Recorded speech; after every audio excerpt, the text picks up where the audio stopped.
the first list of speakers. I saw Mr. Hamou somewhere. He's there. He will soon go to his seat.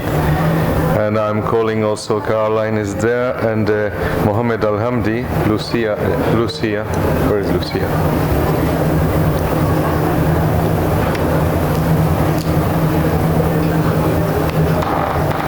Two speakers missing. Where is he? Okay. So, good morning again. Welcome to this session entitled World from the Wise, Enhancing Water Scarcity Management with Increased Regional Integration and Cooperation. On behalf of FAO's Inter-Regional Technical Platform of Water Scarcity and the Australian Water Partnership, co-conveners of this session.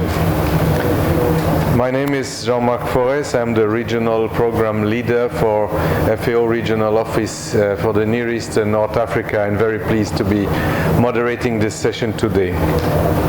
The objective of our session is to discuss areas of integration and cross-regional learning between the Asia-Pacific and the NENA region. We know that managing water scarcity is increasingly a priority in both regions.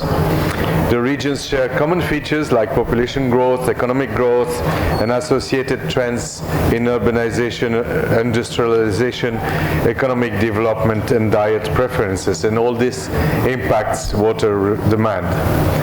Both regions are also experiencing extreme levels of water stress and the fastest rate of groundwater depletion. A high reliance on poorly performing irrigation systems and rural poverty exacerbate these issues. And they also share the same increasing burden of climate change and an urgent need to better integrate climate, water, and food security strategies. Both regions also need improvement in data, institutional and human capacity, and investment to ensure water and food security and contribute to rural poverty reduction. So these commonalities offer unique opportunities to collaborate and learn from each other. This is the idea behind the Inter-Regional Water Scarcity Platform, which has been presented in other sessions at the Cairo Water Week. Many of us here in Cairo are familiar with the Regional Water Scarcity Initiative, which has been going on for 8 years. We may not be as familiar with the new Water Scarcity Program recently developed by FAO's Regional Office for Asia and the Pacific and supported by the Australian Water Partnership.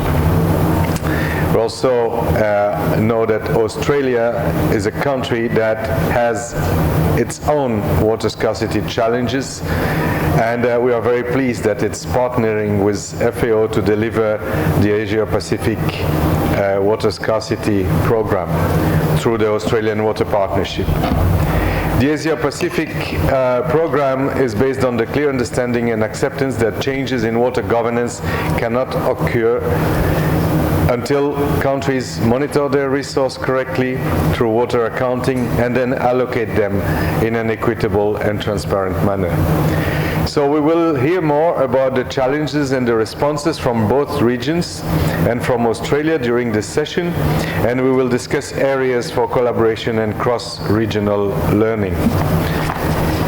Our agenda today, we will first hear a keynote by Hamou Lamrani, Economic Affairs Officer at UNESCO.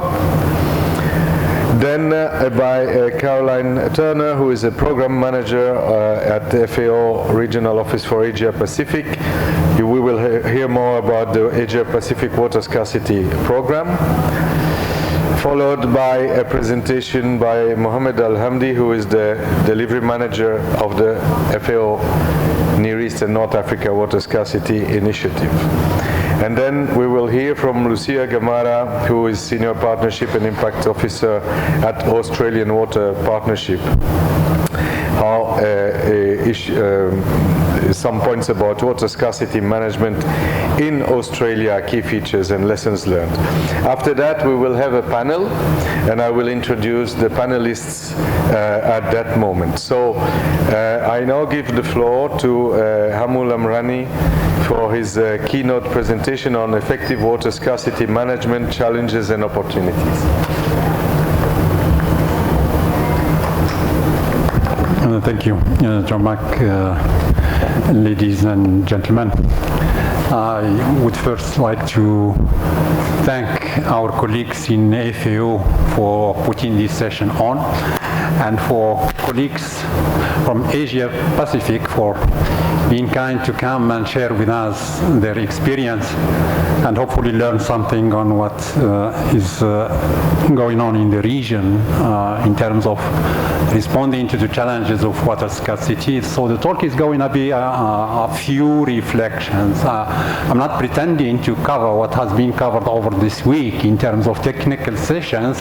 I think we need a year to absorb the amount of information that was shared over this week and capitalize on.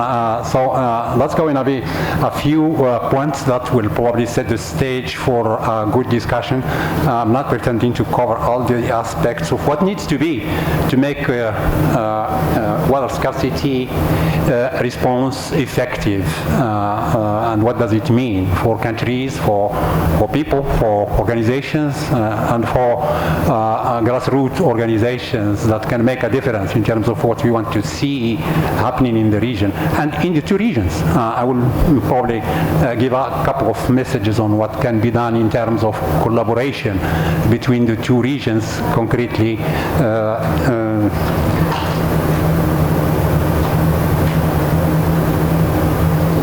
So those are the 4 points I would be elaborating.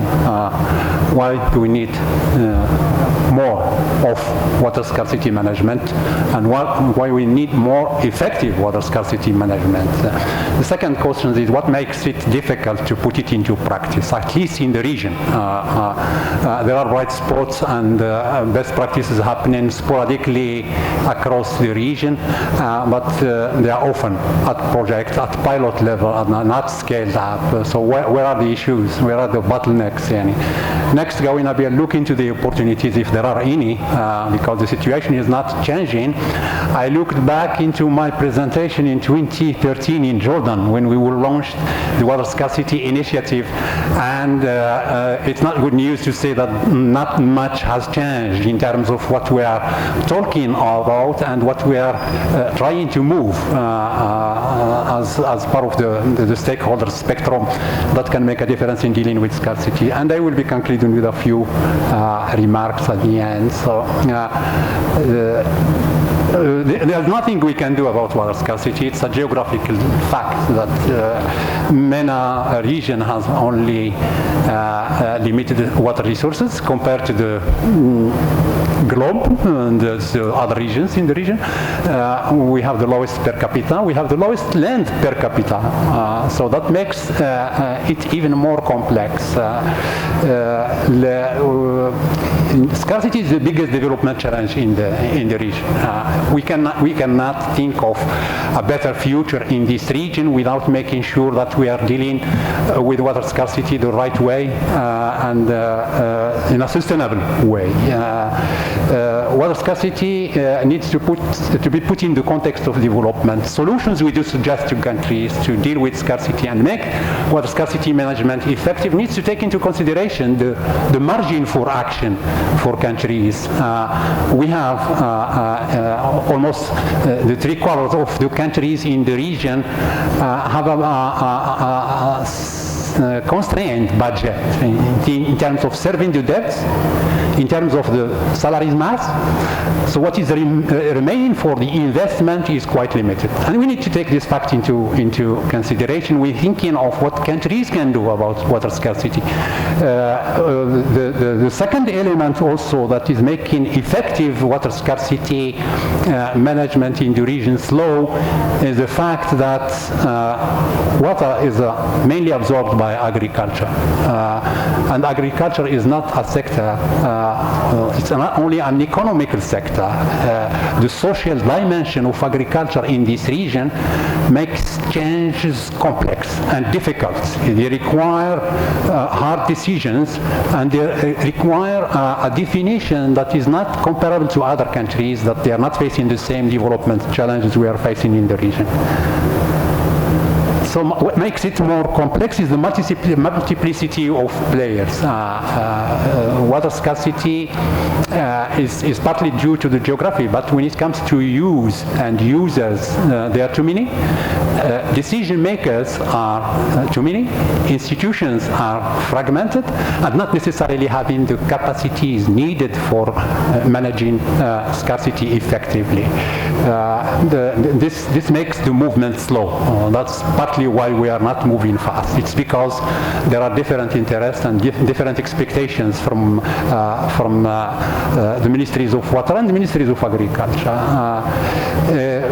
We are not yet getting to the point where water is perceived as a commodity of economic importance with social implication and environment implication. We are not yet there.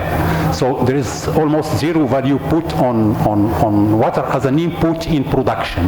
Of course, tariffs are there, but they are not proportional to the cost of investment to make water supply sustainable and meeting the demands and the growing demands over time. So that's a key challenge to make water scarcity management effective. The second element is that there are some facts that we need to consider. That water is still considered as a public good, and that makes decision about water rights difficult. And even the few bright spots in terms of reviewing and revising who is entitled to what is a long negotiation process, and it's not taking shape the way it should. Of course, there is a divide between what is needed and what is implemented. I mean, there was a lot of discussions over this week spotting out key interventions that need to be done in terms of science, in terms of technology, in terms of socio-economics of water scarcity. So we know a lot. The issue and the problem is why what we know is not put into implementation, and why it is not put into implementation at scale, because that's what would make the water scarcity management a response to the issues of security, stability, and sustainability. And that's another issue that makes difficult to provide economic solutions that are rational, but they are not taken up for security reasons. We need to stabilize the population. We need to stabilize farmers and make sure that they are having enough in terms of production assets, and water is one of the key production assets that come into the picture. So we don't know much about how much water we do have at country level, at local level, at basin level, precisely, and real-time data on availability of resources and uses. Let me just give a simple figure from Morocco. In spring, the ministry has conducted a survey on the number of wells in the country for the first time. It turns out that out of 20,000 wells, only 20 were authorized wells, and we are talking about wells for agribusiness. So in terms of data, there is but what we heard over this week is that the digitalization, the satellite imagery, and geospatial data is making it easier to know more and more accurately and at higher resolutions, and that's 10 square meters what happens with the water we have and who is making use of it. So on that point, I think the digitalization is going to be part of the solution, and it will help to bridge the data gaps. A lot is to be done on this, and I think Water Scarcity Initiative in MENA is on the right track to help countries to improve their data collection and management to respond to water scarcity and make water scarcity management effective. We also need implementation. But again, implementation requires policies. What I refer to is not only having good policies drafted, unless they are implemented and unless they are evaluated, there is a risk that our management of scarcity will remain ineffective. And that's a first point. We have a lot of revisions of water strategies in the region, and many of them have included things that were not in. Thinking of Jordan, that has referred to water demand as a need to deal with scarcity. Same in Tunisia and in Morocco, in Palestine, and in the GCC countries. For the first time, we have seen demand appearing officially in policy documents that makes an emphasis on the need to consider both supply and demand with the same level of priority and importance. And I think this improvement in policies is good, but it's not enough. Decision-making processes about water resources to respond to scarcity are still weak in the region, and still centralized. It's still top-down, and it's still national. So what we need is to make it decentralized, to make it more inclusive, and to make it more localized. But that requires one key element. What we are decentralizing is not only tasks, but budgets too. So there are a kind of mismatch between the progress in requesting more decentralization and more inclusiveness and the way it happens because the budgets are not decentralized. I think this decision-making processes are challenged to making water scarcity management effective. And again, the Water Scarcity Initiative in RNE and in partnership with the League of Arab States and partner organizations are working on that, and they are contributing to find solutions to governance, particularly governance of groundwater, where we have a big challenge in the region. So again, we need to revise the support we are and the capacities we are building in institutions. And sometimes it's built on old assessments. The capacities we need today, institutions, are still to be redefined. Which kind of capacities do we need to deal with scarcity today remains a mapping out work that is yet to be done. And I think we had this discussion with Mohammed and colleagues in Water Scarcity Initiative yesterday in a joint committee between agriculture and water. Are there opportunities? Yes. Today there is a recognition at the very highest level. Speeches of the heads of states are stressing that water scarcity management is a national priority for understandable reasons, because you cannot plan your development without having the water resources you need for it, and also for the growing demand. The engagement of public in this discussion around water scarcity management is also a new thing that is happening thanks to the digitalization and to the role of media. There is a role of the recurrent droughts, and shocks are quite effective in making water scarcity management more effective. Shocks like droughts and floods and the growing impact of climate change are bringing in more attention to the sector, but also bringing in more will to implement what we already know. So the availability of technologies, as I said, in the management, but also in communication, making it easier compared to what we had seen in the last decades. And again, in terms of knowledge, we do know enough. The issue is how to make use of it by the countries and by the multiple stakeholders at country level. Initiatives can do a lot. And the example of the water scarcity initiative in the region is a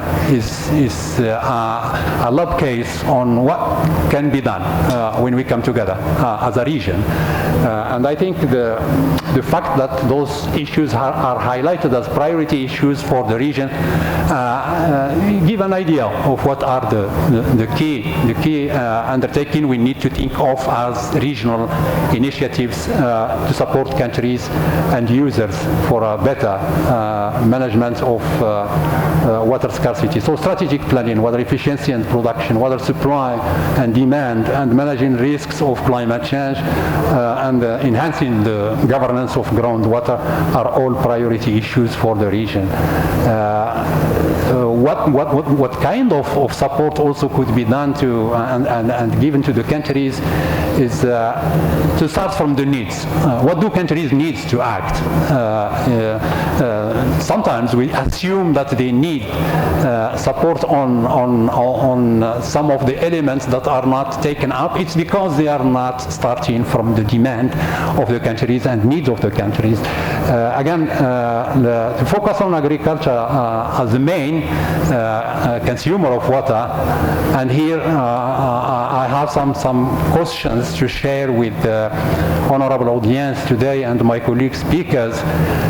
Is thinking of effective water management leads to a discussion on what's the role of agriculture in the economies and the socio-economic development in the region. And the question again and again is not what agriculture we want, but what agriculture we can afford in this region. And that will be the key question and the key answer to start with. Work on the technical level is needed for sure, but there is even more need in working on policies in the countries. Provide the necessary support for policy studies, but also policy assessment, which is another gap, challenging effective water management, the scarcity management, and of course the example of water scarcity initiative, bringing together all organizations working on water in the region is just something we need to thank our colleagues in FAO-RNE for doing. We are now having a forum where people can know who is doing what, by when, and with which resources. So it creates the opportunity for people to know more about opportunities for partnership, and I think the partnership pledge that FAO has started is something that could be replicated in Asia and Pacific and contribute to optimize the use of resources and make sure that we are filling the gaps and not reinventing the wheel.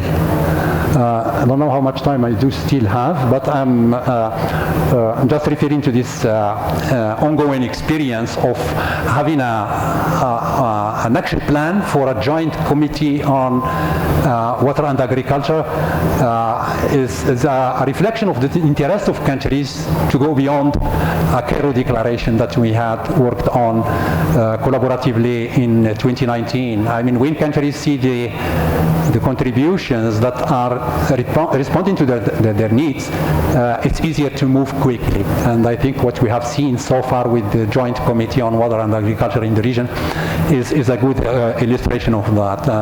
We are already getting into the first generation of fruits, not only flowers.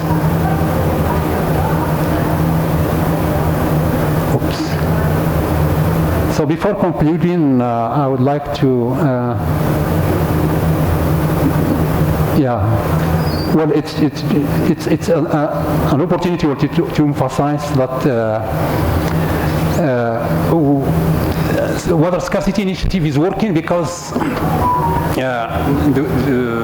committee was built with the idea of the necessity to have champions to carry on the outcome of the debate we have in the meetings to implementation. And I think the pilot that Water Scarcity Initiative is doing in countries that Mohammed will elaborate on shortly are a good example. The will of the countries to do something with the knowledge we have and the challenges we have in a collaborative way is the way to go. We need more reflection on, as I said earlier, on to what extent the water used in agriculture is economically rewarding and socially impactful. I think we have come across a lot of conclusions in the forums and conferences that we need to redefine the role of agriculture, but the starting point is the diversification of rural economy. So it's not only agricultural production and efficiency in water use, it's more than that, because whatever we do on that, we cannot think of food security and water security in the region as something achievable within the technologies we have, within the resources we have, and the cost of the technologies we have, because it's easier to think of desalination as the magic solution, but it's not. I think we need to think of rural development in a different way. Diversification, creation of new income, new resources, while working on agriculture, but make sure that we are creating other sources of income before we think of transformative action in agriculture as the major consumer of water. Linking sectors and scales and stakeholders. Thinking of water scarcity as water is not the right way to go. Water is a connector, so it goes beyond borders, beyond sectors, beyond scales, and is a concern for multiple stakeholders. So unless we make the connections and be aware of the connections, an example that comes to my mind every time is a consultancy that was commissioned by Sultanate Oman on ways to get 3 million tourists in Sultanate Oman by this date. And the study concluded simply that unless your water resources are sustainable, there is no way you can get 3 million of tourists. So think of water as a connector across sectors, and think of the value of water in different sectors. Well, there is no way to continue to subsidize sectors that are wasting water. And a good example from that side is I'm sure our colleagues from Australia are a school where we can all learn how to make sure that water is valued and valued fairly and in an equitable way. We need to learn on that, and I think this is probably one of the priority topics we can think of in terms of collaboration across the two regions. Economic valuation of water is still a gap in terms of knowledge, in terms of practice, but definitely you need to start with data and evidence. And I think I'm looking forward myself, and I'm inviting my colleagues from the region to get closer to what has happened in Australia and to a certain extent in California, and bring that knowledge to the region and make that as a priority collaboration or cooperation theme in the future. So again, do not forget the scale. So it's local, though policies are national. I think it happens on the ground, and we need to make sure that we are providing the assets and the necessary institutions, necessary access to knowledge and technologies locally to make a difference and to make water scarcity management more effective. Regional dimensions should be driven and not driving the country's demands. I think this is a critical element. We need to start from what countries need to know. Also, the regional initiatives should go beyond knowledge sharing. I had a discussion with Mohammed yesterday. What can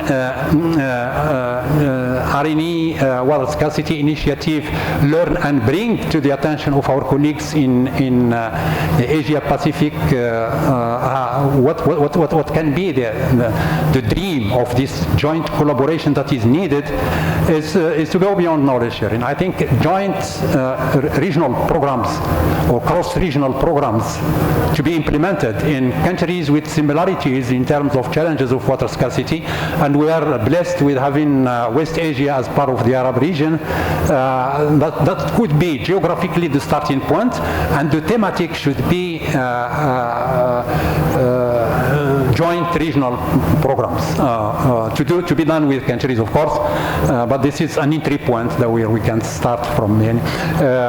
I covered the need to redefine the role of agriculture, and I think on this also we are challenged as regions because of the diversity, the geographical diversity, and the role of agriculture in different countries. As the largest consumer of water, GCC countries are one cluster, Egypt, Sudan, Iraq with the transboundary water are another sector, and the rainfall-based agriculture in the Maghreb is a third cluster. So this regional diversity in the physical ecosystems and agroecological zones are a challenge to all of us. You have countries in Asia that are suffering more floods than droughts, and you have the other way around situations where you have recurrent droughts with impacts on socioeconomics and even on GDP.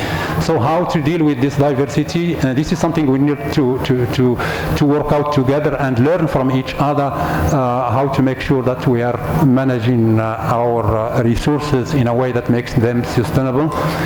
Finally, we need more of figures that could be convincing figures. There is a lot of speculation in terms of the role of agriculture, but what science tells us in terms of foresight, what agriculture will be taking shape in this region in 20 years' time, we don't have an answer to that. And uncertainties are there, for course, but there are trends that we need to understand based on science, data, and evidence. Again, thank you, colleagues in RME and colleagues from Asia Pacific for this joint event. I'm sure that this is paving the way for a closer collaboration and learning opportunities, and why not joint ventures together in the future. Thank you.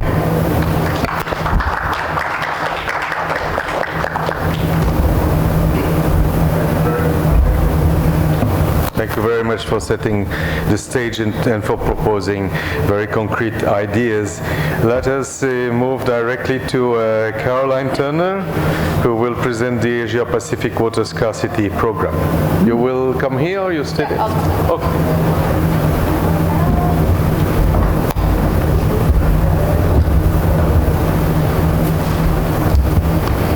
C'était pas trop long, hein? C'était pas trop long. C'est fermé. Good afternoon, everyone. I see a lot of tired faces in the room. I know it's been a long week, so I will try and make this as entertaining as humanly possible.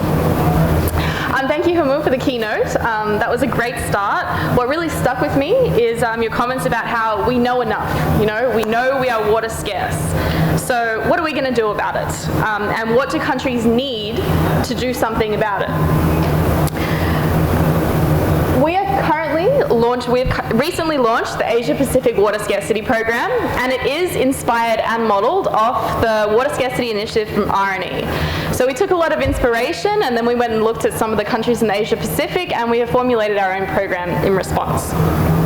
So the two areas where we feel most strongly about the Asia Pacific region is first water accounting and allocation, of course, asking ourselves how much water do we have and where is it needed most and how can we allocate it best, because like we say, we know we're water scarce now, what are we going to do about it? And the second is how can we create momentum for change? And that's why today we've invited 3 of our regional leaders here, which is Thailand, Vietnam, and Indonesia, sorry. And hopefully today they'll be able to give some really interesting insights about how we're dealing with water scarcity in the Asia Pacific region. How do I go to the next?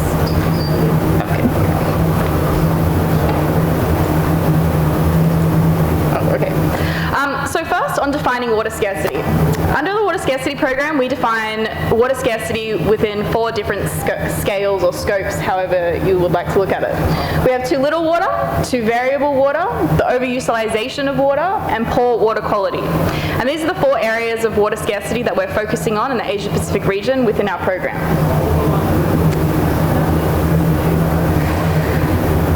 Now, the majority of the Asia Pacific population lives under some type of water scarcity, whether it's all year round or seasonally. Now, what is scary about that is that countries that were once considered water plenty, we're starting to find are seasonally scarce.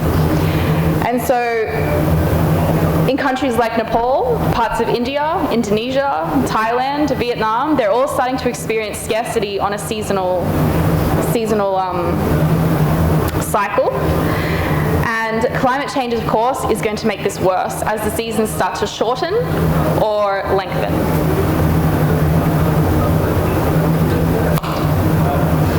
So the Asia Pacific region is more vulnerable to climate change risks than any of the other regions in the world, especially when it comes to climate disasters. And because of its dependence on the natural resources and the agricultural sectors and the densely populated coastal areas, weak institutions and high poverty rates, climate change is going to be exceptionally large risk to the Asia Pacific region. And so what we're trying to do at the moment is put in the essential foundations of an adaptable and resilient water management system to ensure that practitioners can make evidence-based decisions regarding adaptation, mitigation, and we believe these actions are urgently needed. Currently in East Asia, 50% of cropland is vulnerable to water scarcity, and in South Asia, 46% of cropland is already water scarce and is going to get worse under climate change.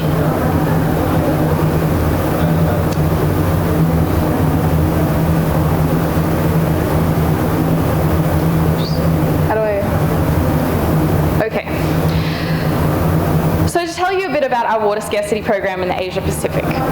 Now, our program is country-led. The objective is to achieve sustainable water use in the Asia Pacific region, and it supports SDG 6, and it has recently undergone a very, very extensive scoping phase throughout the Asia Pacific, where we looked at the regional scale of water scarcity. So we did a modeling and mapping of trajectories of water scarcity. We reviewed policies and governance related to water scarcity management. We reviewed modeling capacities in Asia and developed, depending on what type of scarcity we found, we put together scenarios of types of tools countries might need to help them manage with water scarcity. The approach that we're taking in the Asia Pacific is definitely a regional approach. What we would like to understand is, what does water scarcity look like throughout the entire Asia Pacific region? What is the water scarcity case in some leading countries? And how can we create some case studies in these countries, understand what countries have done to successfully manage water scarcity, and how can those be scaled to their neighboring countries? So we're really trying to bring the Asia Pacific countries together to work on this in unison and to start to learn from each other about successes and failures of managing different approaches to water scarcity. When we did a mapping of the water scarcity in the Asia Pacific region, what we wanted to understand most importantly is where are countries on their journey to tackling water scarcity. So this is very blurry, I'm sorry you can't read it very well, but essentially down here is Australia, if you can see it, down the bottom. And Australia is considered at the moment one of the leading countries in implementing water allocation and accounting practices. Now, I warn you, it is not a perfect system, but we have developed at least a mechanisms to count our water and allocate our water, even if it is imperfectly allocated sometimes or imperfecly implemented sometimes. So we created a snake of development. And so we have placed different countries in different stages of getting to, excellent water, sustainable water management. And so we are meeting countries we're designing the program to meet the countries in the level of development that they currently are in, specifically their water policy development. Now, the theory of change. Now, these are the words of Pasquale, who used to work at RNE, who is full of very wise things to say about water scarcity, and he is dearly missed. The water scarcity theory of change is a constant and continual effort. First, we need to strengthen the mechanisms to support the development of knowledge at the national level, to help ministries understand how much water they have, what tools they can use to measure water, how they can allocate water better, and what are the tools they have at their disposal. The second is to build those national capacities, and the third is to create momentum for change. And that is a continual cycle that we have to undertake in the water management space. We continually need to understand better what is happening to our water cycle, how we can build better capacities, how we can create momentum for change, and then again we continue. It is a continual and never-ending learning process. So when we talk about the water scarcity program, I'm well aware that everything that we intend to do is overly ambitious, will not be achieved in a short amount of time, maybe not even in my lifetime, but it is a good direction to go in. The water scarcity framework that we use in the Asia Pacific is in 4 steps. The first is to develop practical and routine water accounting, develop water allocation frameworks and processes, work with farmers and water managers to adapt to water scarcity, and support regional cooperation. Now we understand step 1 and step 2 in this framework is ambitious. Like we say, Australia is the only country in the Asia Pacific region to achieve close to this, and still it's a very imperfect system. But what we're hoping is at least to set countries on the road, to help them start going down this road of water accounting and allocation, because some is better than none. One of the first things that we did under the water scarcity program was develop a tool called Real Water Savings in Agricultural Systems. Now it's a simple tool, it's very pragmatic, and it evaluates the impact of field-scale crop water interventions at larger scales. So understanding the field, the farmer scale, and how that impacts the water in the entire river basin. It was developed to overcome the misconception with respect to water savings and to provide easy templates to help inform water savings interventions. And those misconceptions we talk about is water efficiency, drip irrigation being a water saving utility, whereas in fact it does, it takes water away from the entire water system. So we're trying better to understand how our interventions are impacting the whole water cycle instead of just on-farm water outcomes.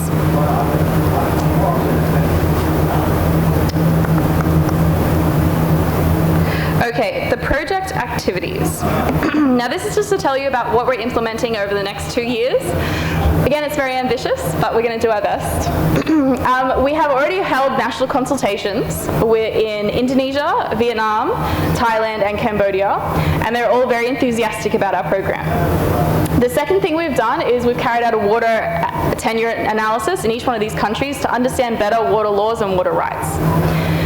What we're hoping to do over the next 2 years is develop national multidisciplinary teams. Now these national multidisciplinary teams will be our attempt to embed a multidisciplinary policy space inside government at the national level to start thinking about water accounting and water allocation outside of just agriculture and across all water using sectors. The way we will do that is we're going to work side by side with the countries to develop a pilot study of a basin and do the water accounting for just that basin.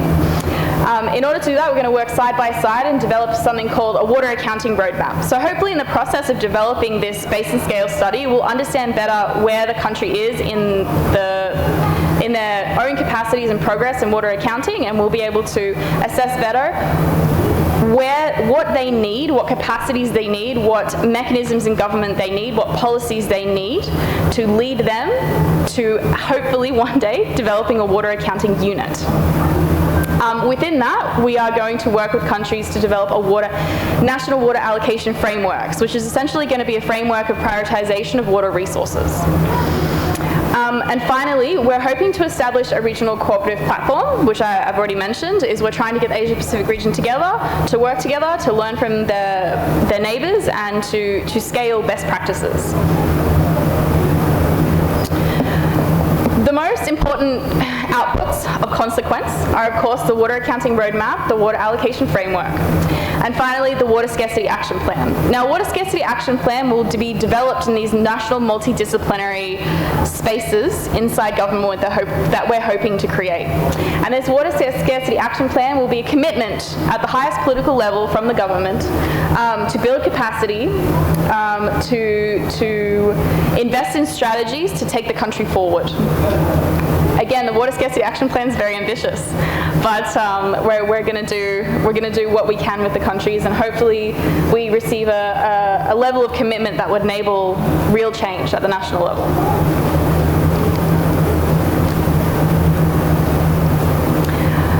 And again, the Regional Cooperative Platform, that's part of why I'm here today. We work with RNE, not only on our Regional Collaborative Platform in the Asia Pacific, but we connect with RNE's inter-regional collaboration on water scarcity. And so we're here today also to learn from the lessons from the North Africa and the Near East, to see how their implementation went and what our countries can learn from the countries that it's been implemented here in this region. And to give some oxygen to our partners, this work is not done alone. We work with a whole range of partners across the Asia Pacific region, and we are very, very grateful for their inputs. Finally, thank you everyone for coming today, and that wraps up my segment. And I just want to say thank you for listening, and I really look forward to the panel and what the countries have to say about the status of water scarcity.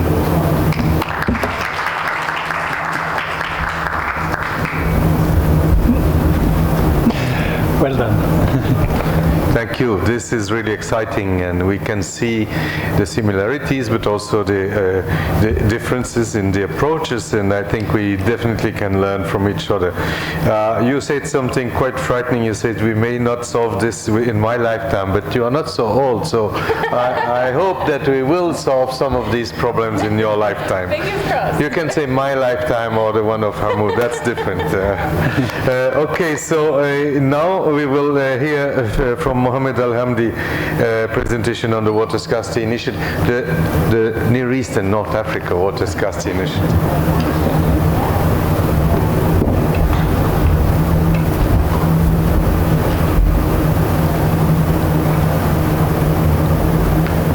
Yes. Good afternoon, everyone, and my name is Mohammed Al-Hamdi, and I'll be presenting some elements of the Water Scarcity Initiative.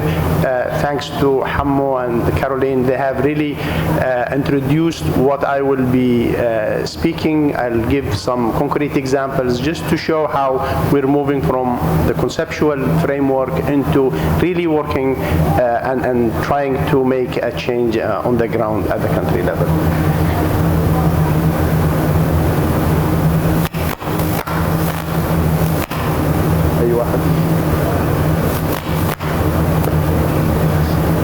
So, as was said, the Water Scarcity Initiative was launched in 2013, and the main elements of the initiative was really to help countries. It is there to help countries overcome the challenges of water scarcity within the goal of sustaining or achieving the Sustainable Development Agenda.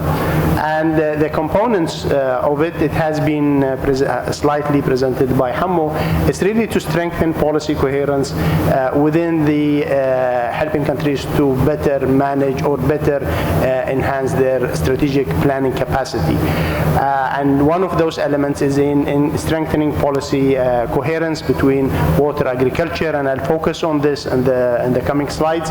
But again, we also enhance partnership and collaboration. Also, we have a collaborative platform where all the agencies working on water in the region are part of this through 4 working clusters, was also highlighted in a slide by Dr. Hammo.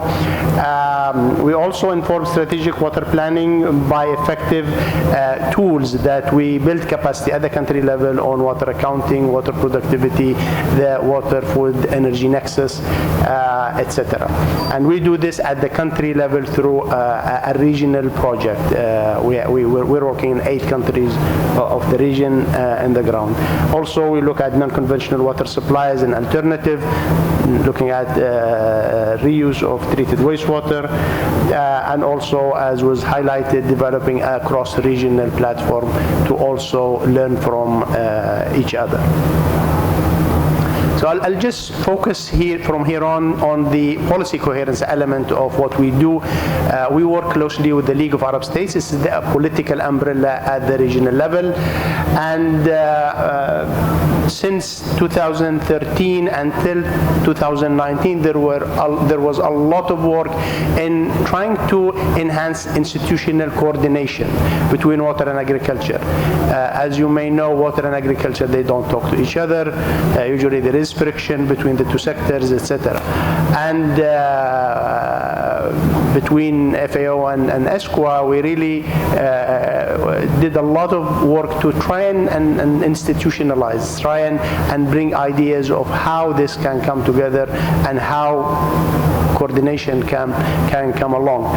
We were fortunate enough to have then Dr. Hammo at the League of Arab States and also Dr. Jamal Jaballah, who really helped in helping to do this effectively.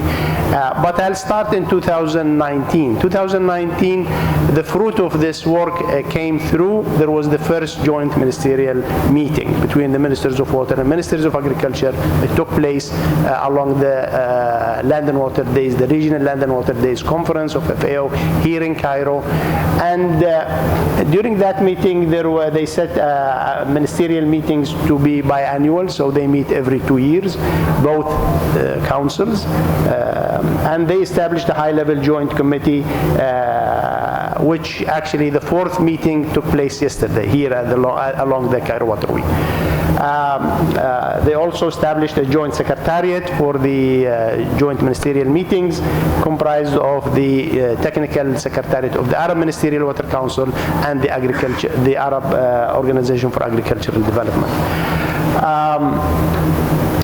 And the work modality that they have initiated, or the theory of change, is really how to enhance policy, enhance science policy interface. And I may add another pillar on impact. So it's really a science policy impact. So moving from policies to impact on the ground.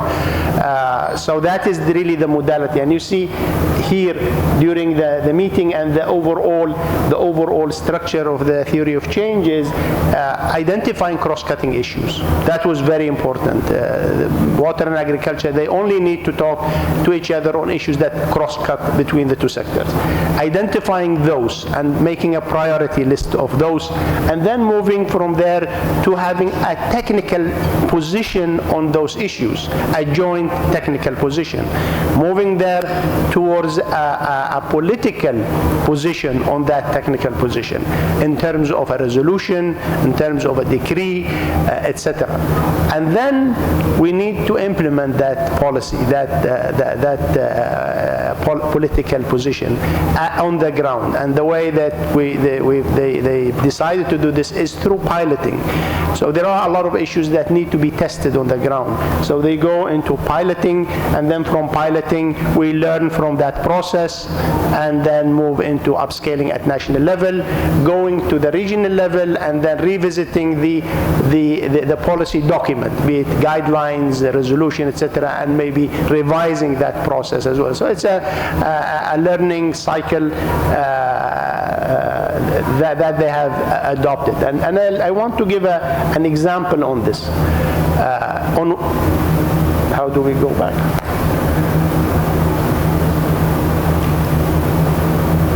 Yes, I want to give an example on water allocation.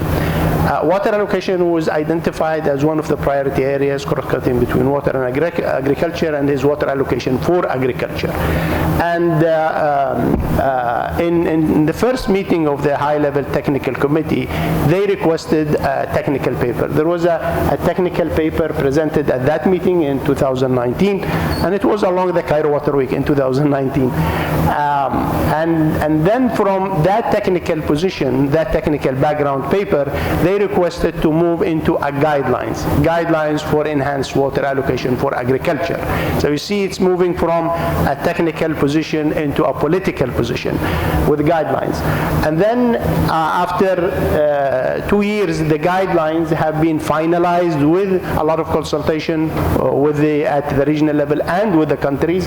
And these guidelines have been adopted by the ministerial meeting, by the joint ministerial meeting that took place early this January. So we've really produced now a political position. We have guidelines, we have a knowledge document that has been ratified.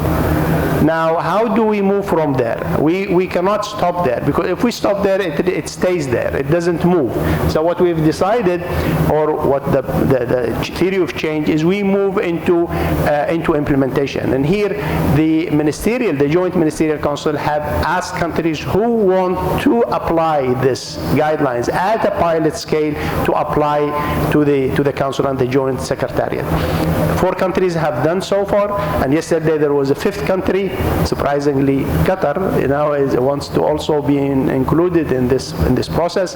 So we have 4 countries that have applied for it, and we are supporting. We are now supporting these 4 countries: Palestine, Jordan, Egypt, and Tunisia, in developing, in applying the guidelines at the local level. There has been core teams from water and agricultural formed in these countries. The pilot area has been tentatively identified. We provide technical support in terms of international consultants, national consultants to help with this, and we're working with them now at the moment to develop an action plan for implementation by the end of this year. So it's an ongoing process. We're learning from it. The countries are learning from it. It's a new modality. It's not only a policy direction, but rather implementation of this policy. So what is to come is implementation of the action plan in 2023, next year, and then drawing the lessons and recommendations from the process, then moving into institutionalizing through developing appropriate legal and institutional frameworks at the national level, and then upscaling implementation. So that's the process, and we will hopefully stick with this, have the resources. We're also looking for funding agencies to help engage in this process, so we do this faster and quicker, and maybe enlarge into other pilot countries as well. Yeah, just to give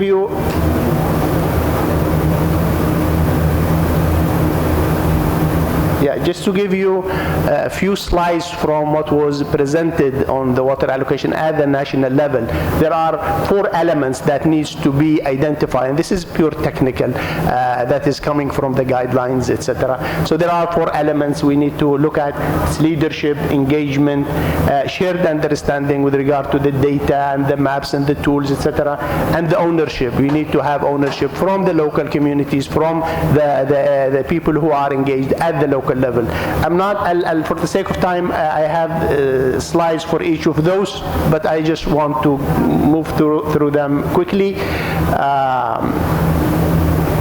Going to the last slide. Here, the last slide. What do we do with this at the regional level?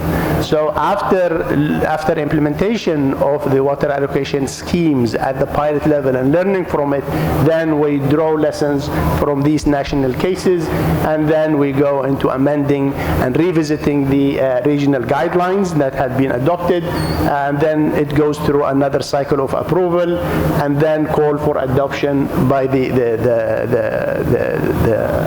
member countries, and then promoting this implementation at large scale nationally in all countries. So that is the process we're following in helping countries within the initiative. I tried to select a concrete case study so that you see how we want to make change and we make an impact on the ground. So it's science policy impact cycle. Thank you very much, and this is the end of my.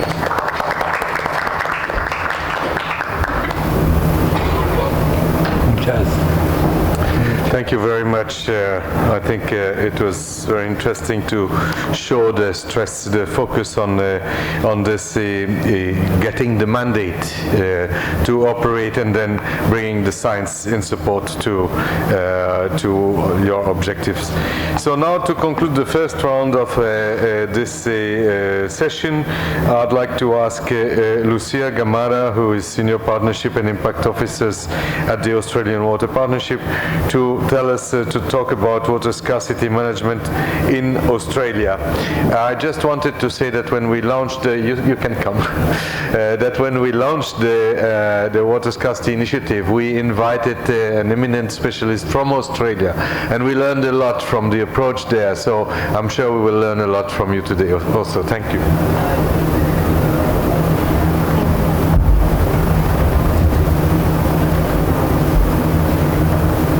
Thank you, Jean-Marc, and thank you to my colleagues who presented previously and once again set the scene for my presentation.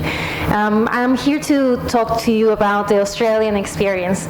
For those of you who don't know the Australian Water Partnership, we are a water for development community supported by the Australian Government Department of Foreign Affairs and Trade. We have over 230 Australian partners that provide the support to our partners in the Indo-Pacific. We operate in a demand-led basis, which means that we receive requests from country partners to help them address their water issues. So with that, thank you, Caroline. Water scarcity is indeed a very big problem. We either have too little water, too polluted, too overused, or too variable that we can't really make predictions and plan with. Now I'm going to show you a couple of maps. This one is from the Intergovernmental Panel of Climate Change, the latest report in 2022 around water scarcity. It's showing the number of months per year with severe water scarcity. You can see how Australia is mostly red, similar to the African continent. And now in this second map, you'll see the water security, which is formed of 4 components: water availability, water quality and safety, accessibility to water services, and water management. And you'll note a striking difference that in all these maps, Australia is now green. So what is happening here? So this is a map just to give you a big overview of the water system in Australia. You can see the center area is quite dry, and in the edges, particularly in the north and the east, is where rainfall is concentrated. Now you see the stream networks that are also concentrated to the north and the east, where rainfall is concentrated. Population density, similarly, is more concentrated where water resources are. Finally, agriculture is to the west and east. So the east part, it will be the main focus of my presentation. To give you a bit more of context, I'm glad that you saw the previous map because you can't really see the borders of Australia there. But we have different types of water scarcity. We have water scarcity in the arid central desert and in urban areas. The coastal cities, for example, of Melbourne, Sydney, and Brisbane, which have 50% of the population, cannot rely on water resources, of natural water resources. So they have non-traditional water resources that our colleague mentioned before. So desalination plants, similar as Perth, 40% of water in Perth comes from 2 desalination plants. The other 40% comes from groundwater, most of which is replenished through desalination plants, and the rest comes from surface water and rainfall. The Murray-Darling Basin, which is highlighted in this map, has the highest level of water competition. It has the greatest level of overcommitment, and it has the largest level of regional economic productivity, as was shown in this map for agriculture production. So now, to give you a bit more of context of Australia, Australia is a federation. It has 6 states and 2 territories. This means that the states own the water resources, which means that the states each state has their own water legislation, and each state makes decisions about how water is used or not. Traditionally or historically, these decisions were made by water state agencies and just informed to people people. Now, in more recent times, and since the water reform, the process is more deliberate. It means that community is more engaged. Here are the key features of Australia's water management: policy and legislation, a planning framework, and a management framework. This was not accidental. This was driven by what we call in Australia the millennial drought, a process that started at the end of the last century. Around 1997, signs of drought started to show, and the millennial drought started officially from 2000 to 2010. So around 1994, the states and national government got together to do a strategic framework to decide how they will address an efficient and sustainable reform of the Australian water industry. Then in 2004, they got together again to form the National Water Initiative, which was re-endorsed in 2014. But before that, in 2006, when the drought had no signs of stopping, and the projections were showing that drought will reduce the available water by 70 to 80%, the government decided to make an investment. They made a commitment of $13 billion to reset the water balance. So what they did was reset the water balance between the environment and the consumptive use. This meant that the states had to cede a bit of their power. The government then set sustainable diversion limits to put a cap on the system. This meant that there was a minimum amount of water that was left only for the environment. This meant as well that different irrigation farmers had to be supported because they didn't have the same amount of water. They had to either produce the same or more with less water. So part of the government plan was to invest in infrastructure modernization and in water purchases. This is where the water markets and the economic valuation of water comes in.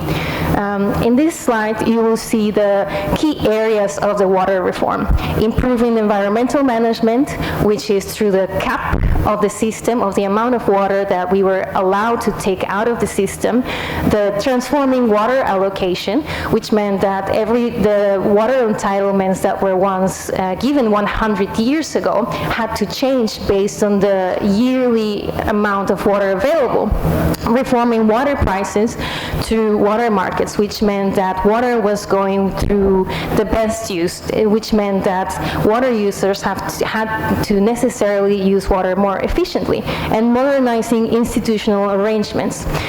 Now we also have two enablers, which are community and stakeholder inputs, as well as improving water information knowledge through metering,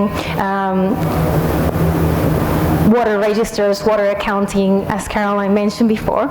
And this means that we had practical, credible, and reliable information about what amount of water was used, when, and where. This all helped us understand the water availability and use, metering of water use, and clearly define access and entitlements. And now this all, of course, was accompanied by compliance and enforcement. That is, law was critical to make this a success. I will just make a point on the key change of the water reform, and that was a cap on water use. There are limits to the environment and to what we can withdraw from systems. So the reform was quite focused on maintaining a productivity and efficiency level while ensuring the health of the river and groundwater systems, and while servicing the needs of urban and rural populations. Here you will see a snapshot of the water reform. Up until the 1980s, the system was build a water system and supply the water, no limit. It was only the millennial drought that water managers started to change. And now in 2019, we have the sustainable diversion limits.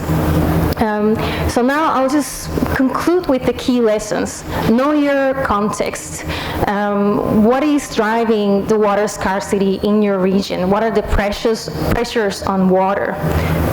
act early. Once a system is overcommitted and water is being used, it's very hard to restrain that water use. It's very costly and difficult.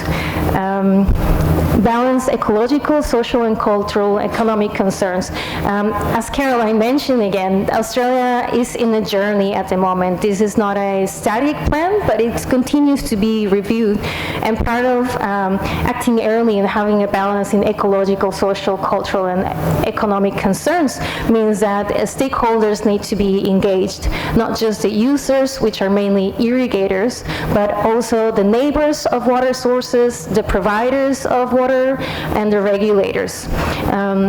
Building blocks, which means the enabling environment. What do you need? Do you need law, technology? What do you already have in place, and how do you build on top of that?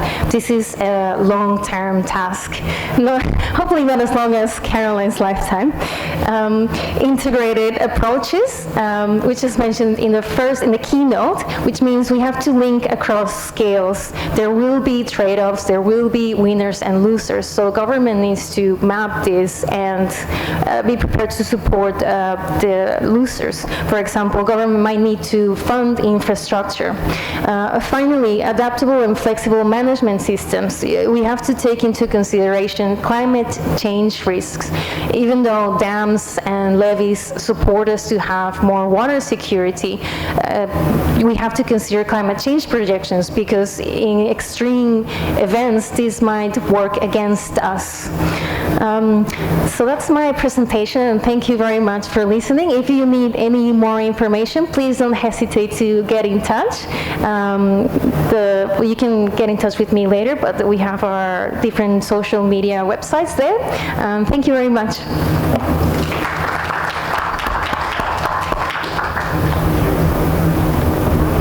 Well done. Thank you so much. Very interesting presentation on the Australian situation.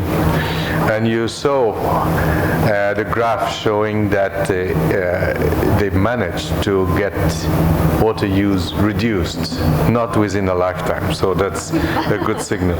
So I'd like to thank all the speakers now, and we will now move. We'll ask you to join the audience, and then I'm calling our four panelists who will answer a series of questions. So our panelists, we have Taufik Hidayat Putra, who is Acting Director of Water Resources from the Ministry of National Development Planning of Indonesia. We have Fauzia Shakiri Buluiz, who is Head of Division Food Security Direction of the Arab Maghreb Union Secretariat. She will be our only Near East representative on this panel, because we wanted to have a dialogue between the region. We have Latfan Suki Run, and I apologize if I don't pronounce perfectly, expert on river basin management from the Office of the National Water Resources in Thailand.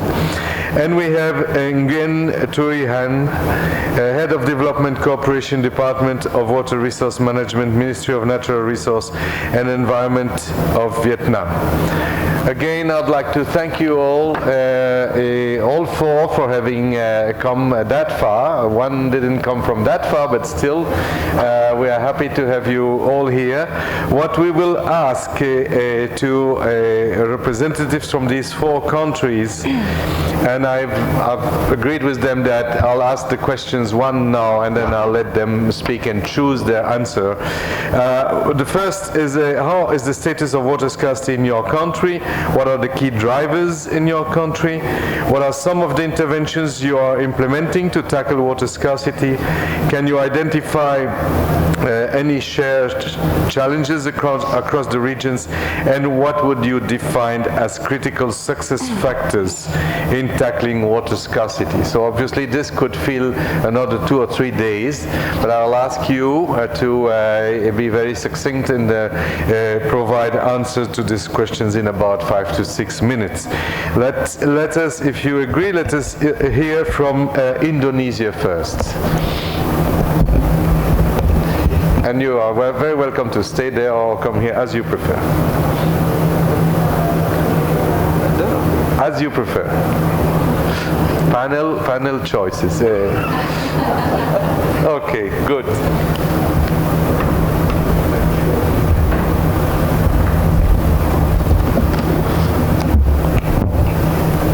Thank you very much. It's a great pleasure. I'm here for this important meeting. And also, I would like to thanks to FAO to invite me here.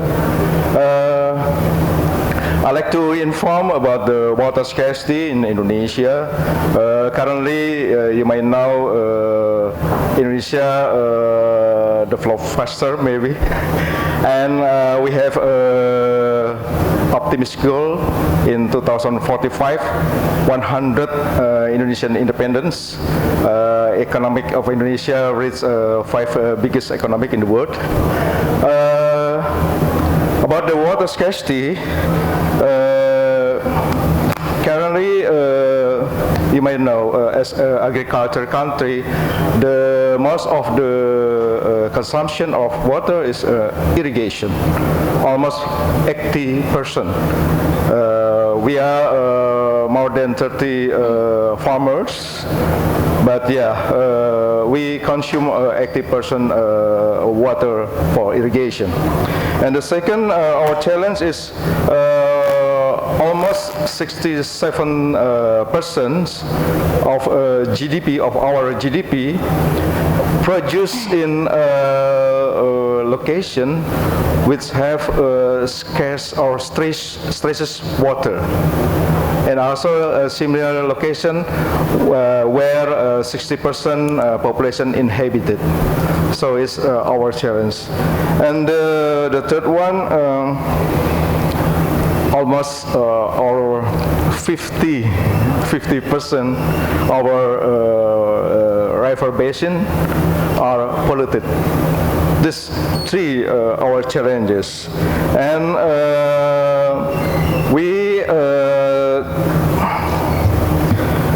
we also try to address these challenges through many programs, including how to modernize the irrigation. It's related to technology. Previous speakers mentioned about the technology, but our concern also not only about the technology, but how to integrate or how to enhance coordination and collaboration among stakeholders. Yeah, and we try to address this issue through plan, to integrative plan. Yeah, it's maybe it could be next discussion, but we try to develop integrate plan to integrate the fragmented institution. You may know, not only in Indonesia, I think all countries also face the problem, the fragmented agencies who manage water is very variant and too much, I think. So it's also difficult. And then about the water scarcity, yeah, is the previous speaker said is about local context. So that's why Indonesia think we develop a program how to enhance community empowerment, because it's a local context. Yeah. So if the national government should be develop the capacity, is in order to help, in order to enhance local community, how the community can address water scarcity, how they address, interestingly, about the water scarcity, not only about the water, not only about agriculture, but it's also about poverty, particularly for the small farmers. So that's why it's need the comprehensive plan, need to develop how to say, like affirmative action. Yeah, it's about the sectoral. But you might know also Indonesia also has challenges how to make the development equally between the western part to eastern part. I think that's all my about solution about the lesson learned. Yeah, we need to advance technology, and also how to enhance collaboration, coordination among stakeholders, and also develop institution who connect one another interest party, and also to open to give wider access to people for finance and market. As I said before, water scarcity is also correlated to poverty. So if we give enhance community empowerment, it also can help them to help themselves. I think this is my short dialogue presentation. It would be nice if you have also input for us. Thank you very much.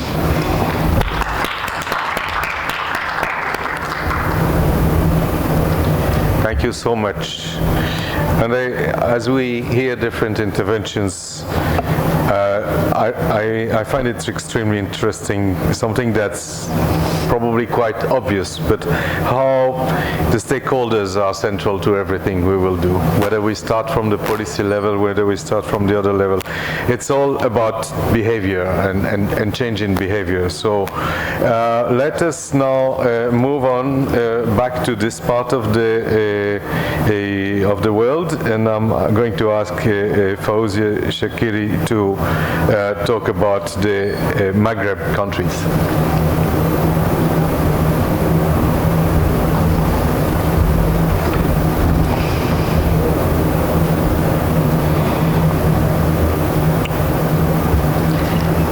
Thank you so much. First of all, I want to thank the FAO regional office in Cairo and the sub-regional office in Tunisia for all the effort made by strengthening our action and our activity, not only in water, but also in all the field related to food security. Thank you. Let me first just introduce briefly our region. The Maghreb region was created in 1989 by the head of the state of Mauritania, Morocco, Algeria, Tunisia, and Libya. So that to have an homogeneous and integrated economic region.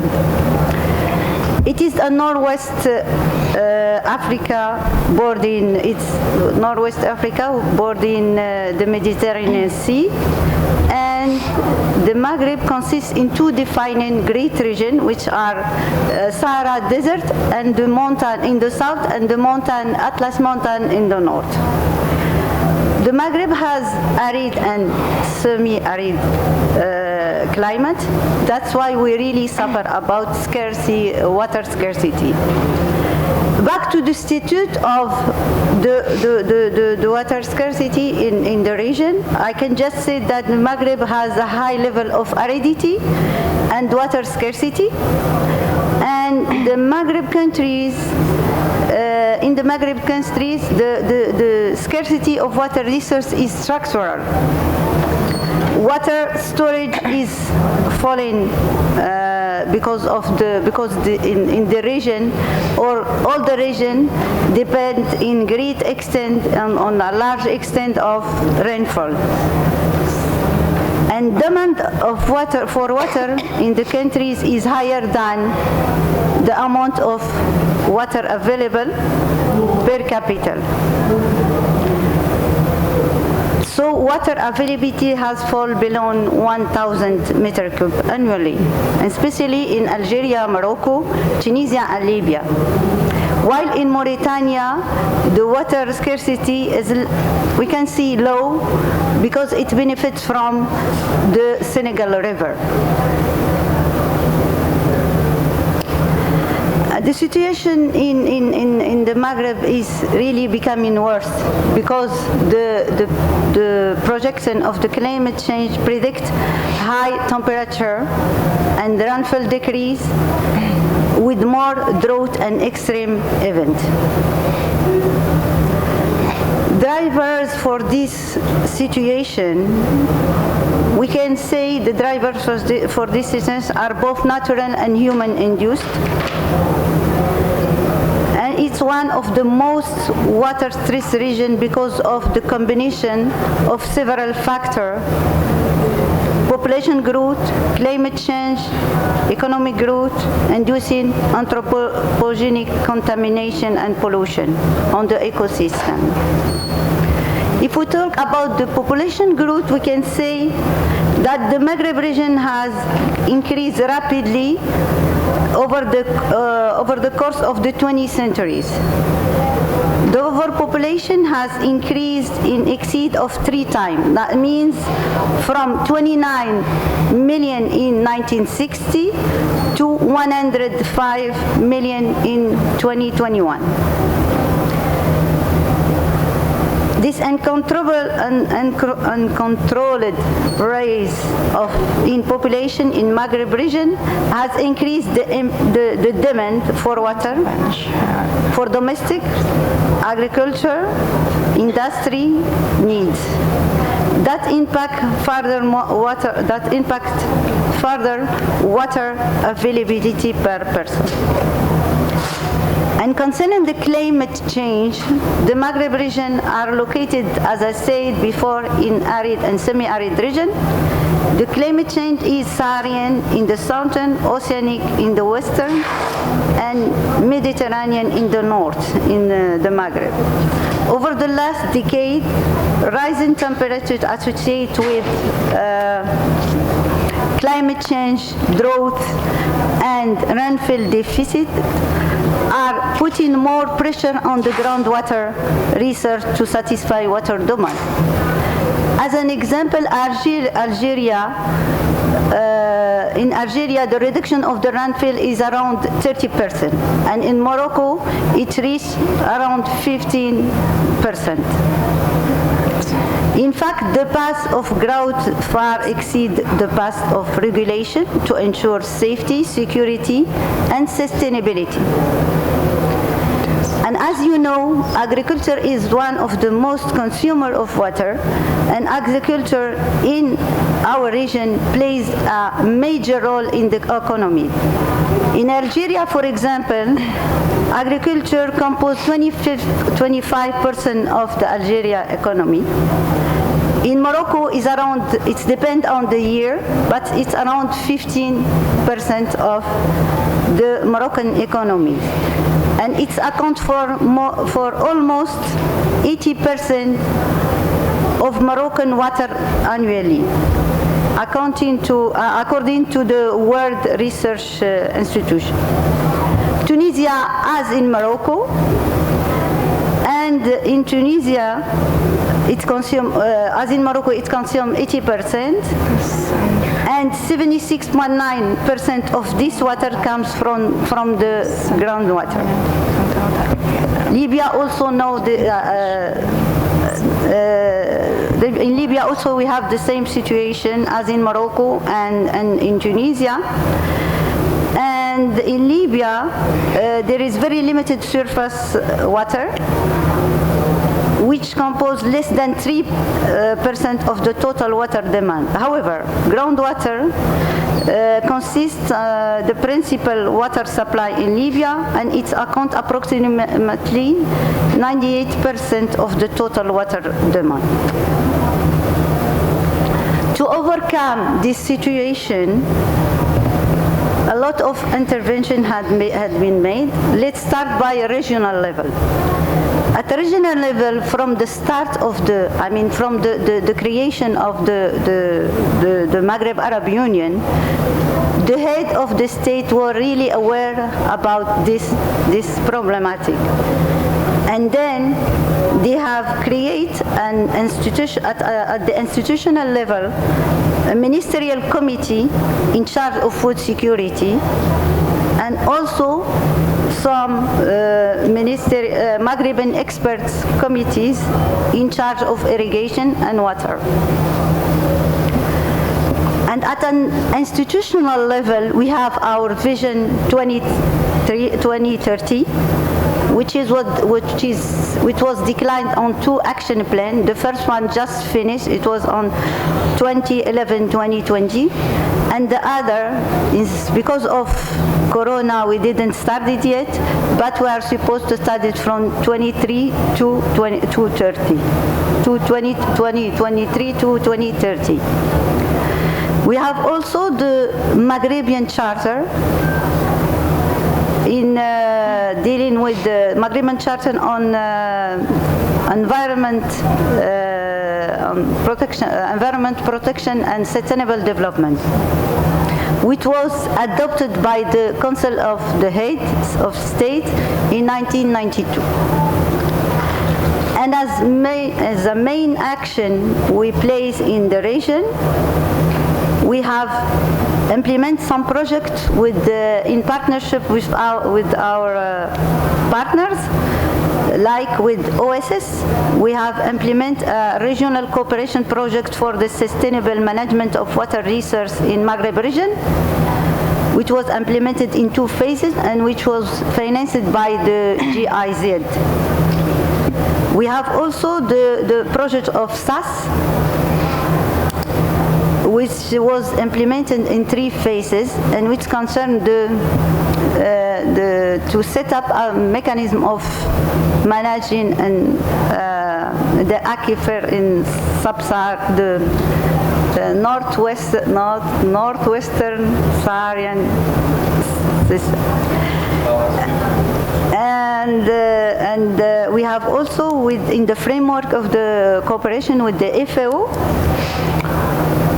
there is a project, and I think it's ongoing, on unlocking the potential of treated wastewater and drainage water for agricultural development in Maghreb countries. And in this project, I say all the time that I like this project very much, because in this project we have had a lot of great incomes. Due to this project, we have launched a dialogue, Maghrebian dialogue at a high level, in valuing the potential of non-conventional water for agricultural development in Maghreb countries on the occasion of the celebration of World Water Days in 1991. And we have also launched the Maghreb Initiative for Non-Water EMENCO. And the Maghrebian dialogues has permitted us to meet together, even, and to gather people together, even of Corona. It was virtual, and what come out from this ministerial dialogues is a ministerial declaration that adopt the Maghrebian Initiative for Non-Conventional Water EMENCO, which aimed to establish a permanent UMA technical committee dedicated to non-conventional water, creates of Maghreb Pole of Excellence for non-conventional water, and the establishment of a Maghreb collaboration platform as a mechanism of the Maghrebian Pole of Excellence for capitalization of the last decade experience, the exchange of best experience and sharing of knowledge and research results. I'm sorry, but we do have to conclude because... I have to conclude, okay. So I'm going to conclude briefly because this I just talk about regional experience, regional action. We have also, the country also have taken a national action, and for example, in Morocco, we have 3 good practice, which I can that this deserves to be exchanged, is the the policy of dam construction, and now they are planning to extend this by constructing between 2020 and 2027 other dams, like 7 dams are planned to be constructed. And we have the law 10/1995, adopted in 1995, which was, in my point of view, the major breakout in Moroccan water policy. This is the strategy through River Basin Agency. And we have also in agriculture strategy, briefly, the Morocco Green Plan and the Green Generation and the Water Strategy. We can, if you have to come after, and maybe if you want some discussion. But what I want to say at the end, that water is really a priority. In Morocco, last week, the King Mohammed V has in his speech to the parliament for the occasion of opening the first session of the second legislative year, focus on that. And all the speech was about 2 questions, and one of the questions is water, because water is really very important of the region. And thank you so much. Sorry for... Thank you. Thank you very much. Let us immediately go to the experience from Thailand.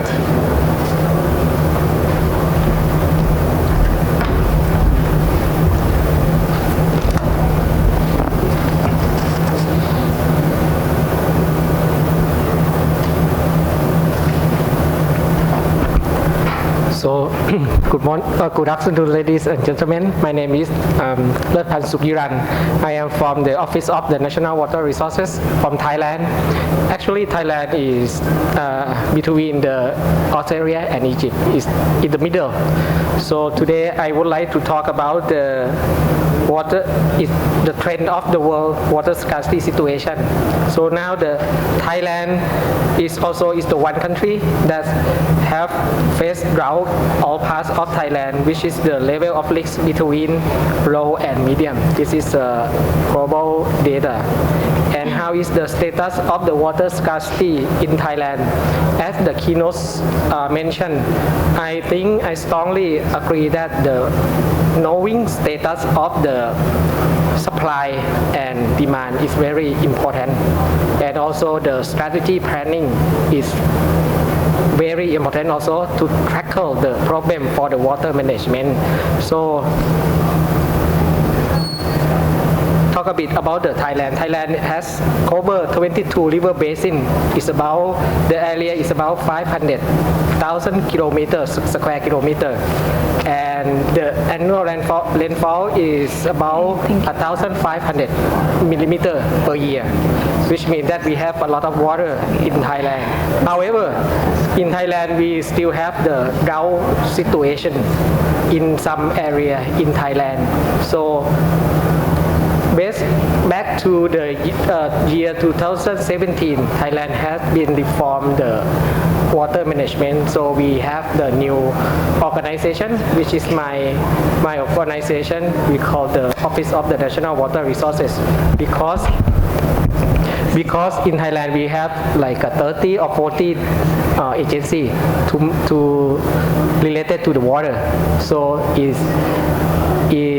there is no single command.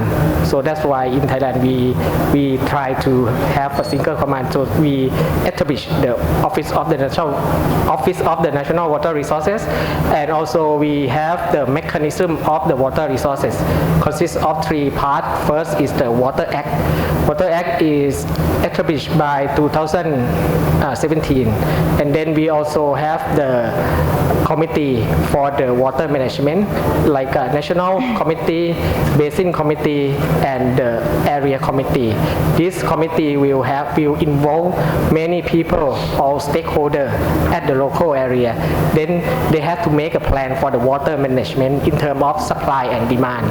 In terms of for the demand, we allocate for like 4 activities. First is agriculture, and then agriculture and water consumption, industry, and ecology system. And then we have to make the priority in each seasonal. In Thailand, we have 2 seasonal, like a rainy season and dry season, because as the we have to make the plan for the water management, because at the beginning of season the water supply is different. Then we try to grab all the data that at the beginning how much water do we have, and then do we have to allocate the water to all sector, which means that we have to do like this for all years. And then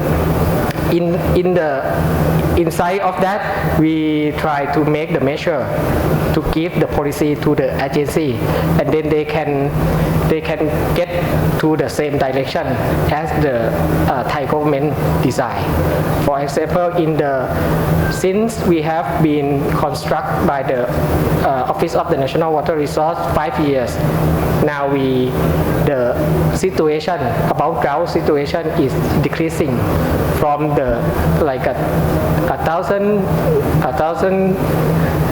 about 1,000 district, and now last year is no doubt for Thailand, because I think the most important is the water management, and to cooperate with another agency to work to the same direction. This is the water management in Thailand.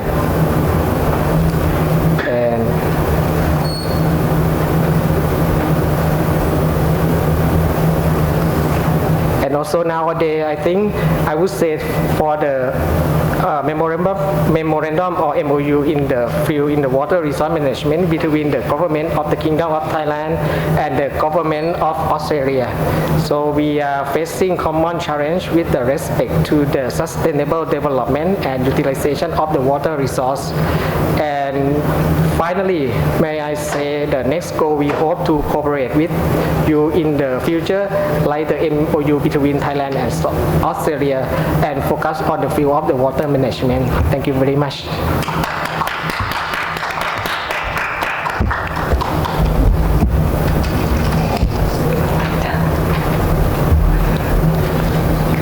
Thank you. It's really amazing to see the differences and the commonalities between these approaches. So finally, we'll listen to Vietnam.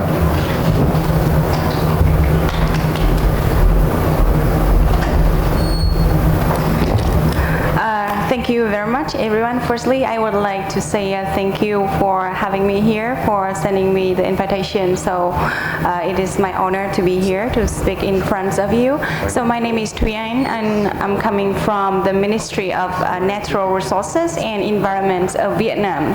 So when we talk about Vietnam, at the first glance, you might think that that's a tropical country, and we have plenty of water.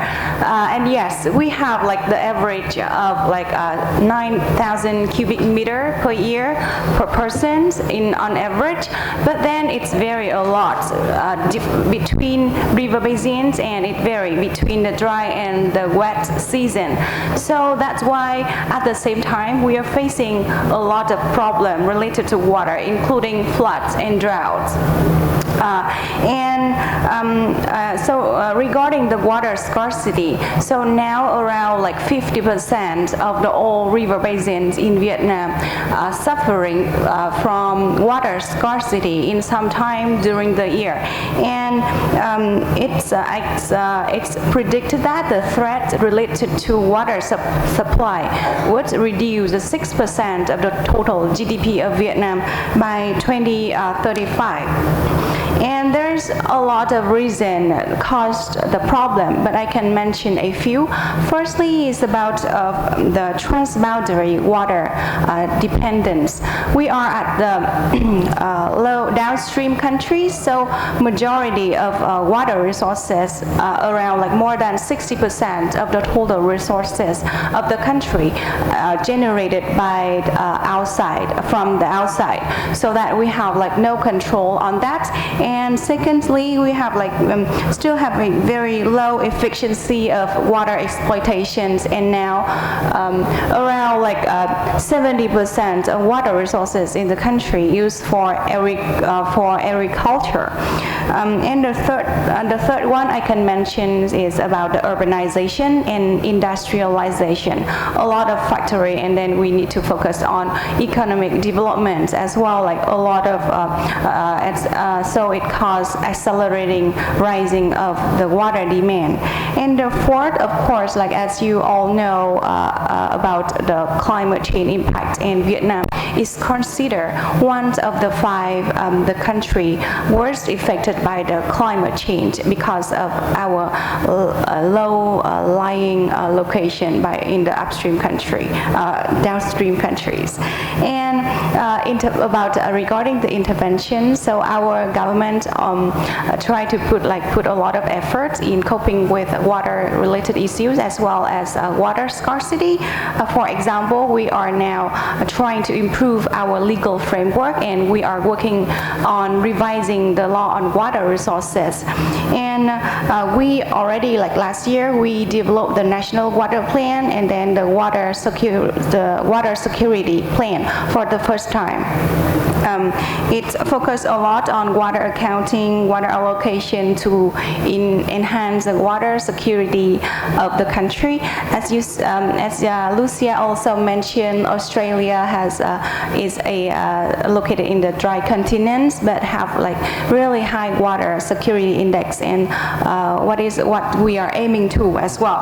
And during the COP26, our Prime Minister also have a strong commitment on coping with climate change, and then try to aiming to bring Vietnam to be a zero emission country by 2050. And then we are working really hard on the plan, including coping with water scarcity.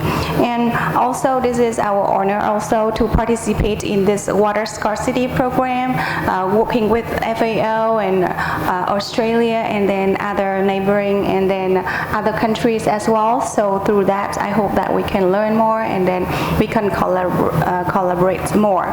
So some challenging, I think like in order to cope with water scarcity, we need to focus on collaboration between, for example, in Vietnam, we need to collaborate between upstream country, downstream country on data sharing to develop the early warning system, like develop the plan, inclusive plan to have like different scenarios, different action plan for different scenarios of water supply.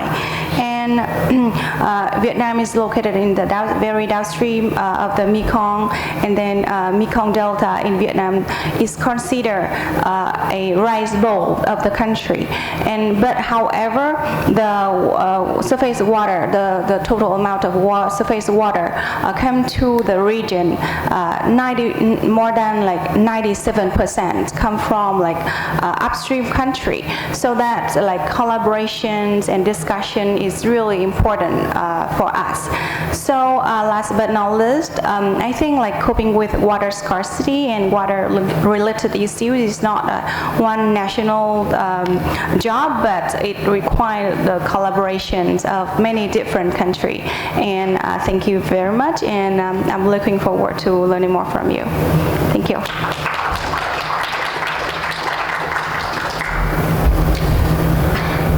thank you so much. Very exciting. We always claim that we are the region hardest hit by climate change, but you claim you are one of the 5 countries most hit, so we see that we really have a lot of things in common. And when it comes to managing delta, I mean, there is definitely a lot to exchange between Vietnam and Egypt that has very similar problems with their lowland. So, as usual, unfortunately, in all our events, we never find enough time for discussions. I think we've gone much beyond our time now. We didn't start really on time, but it was really great to hear about the situation and the responses in both regions. And for me, that is really the beginning of something, and we hope that we will see more exchanges like this.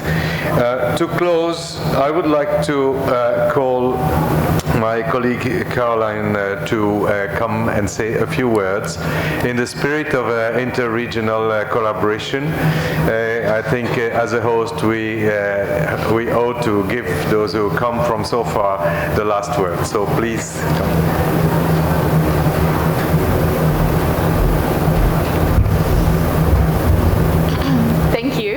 And thank you everyone, and a special thank you to our panel members. I know at least 3 of you have traveled very, very far, so thank you very much for coming today and sharing with us the challenges of water scarcity you have in the countries, and hopefully, you know, we can create some collaboration between all 3 countries so we can learn from each other and continue. Thank you to everyone that presented today. It's really exciting to see all the water scarcity initiatives across the 2 regions and the activities going in the countries, and also the lessons that we've already learnt so far. So thank you everyone, and I'll wrap up and we can all go eat now.